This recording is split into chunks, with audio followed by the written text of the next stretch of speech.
Voilà, je m'appelle Yves, je viens d'Orléans. C'est ma première participation à cet événement.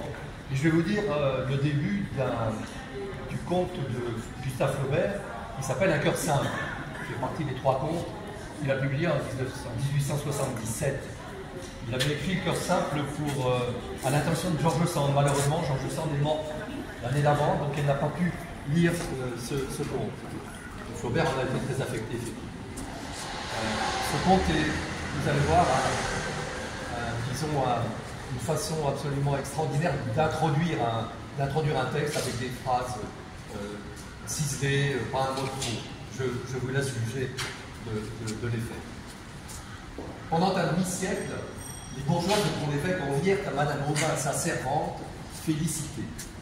Pour 100 francs par an, elle faisait la cuisine et le ménage, cousait, lavait, repassait. Savait brider un cheval, engraisser la volaille, battre le beurre, et resta fidèle à sa maîtresse, qui cependant n'était pas une personne agréable.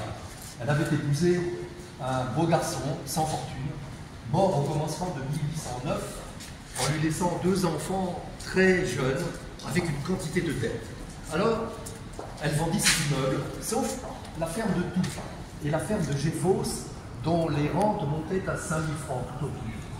Et elle quitta sa maison de Saint-Mélène pour en habiter une autre, moins dispendieuse, ayant appartenu à ses ancêtres et placée derrière les Halles. Cette maison, revêtue d'ardoise, se trouvait entre un passage et une ruelle aboutissant à la rivière. Elle avait intérieurement des différences de niveau qui faisaient trébucher. Un vestibule étroit séparait la cuisine de la salle où Madame Aubin se tenait tout le long du jour, assise près de la croisée, dans un fauteuil de paille. Contre le lambris peint en blanc, s'alignaient 8 chaises d'acajou.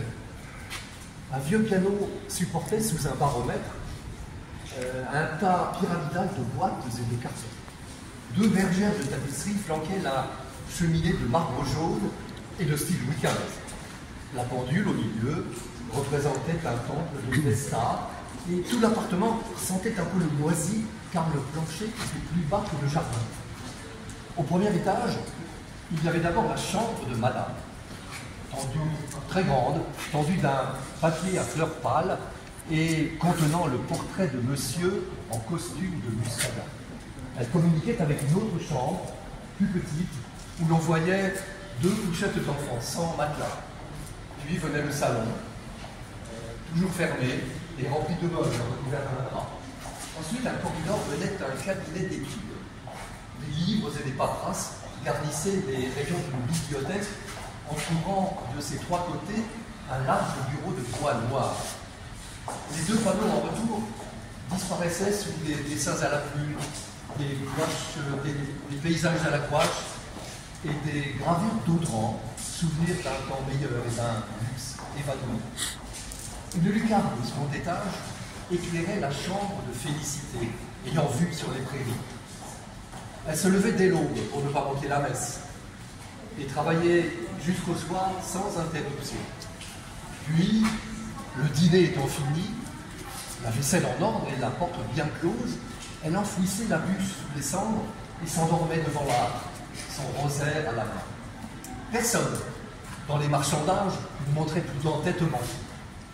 Quant à la propreté, le poli de ses casseroles faisait le désespoir des autres servantes.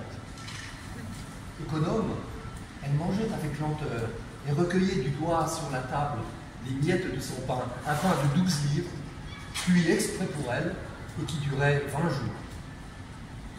En toute saison, elle portait un mouchoir d'indienne, fixé dans le dos par une épingle, un bonnet lui cachant les cheveux, des bas gris, un jupon rouge, et par-dessus sa camisole, un tablier à rabat, comme les infirmières d'hôpital.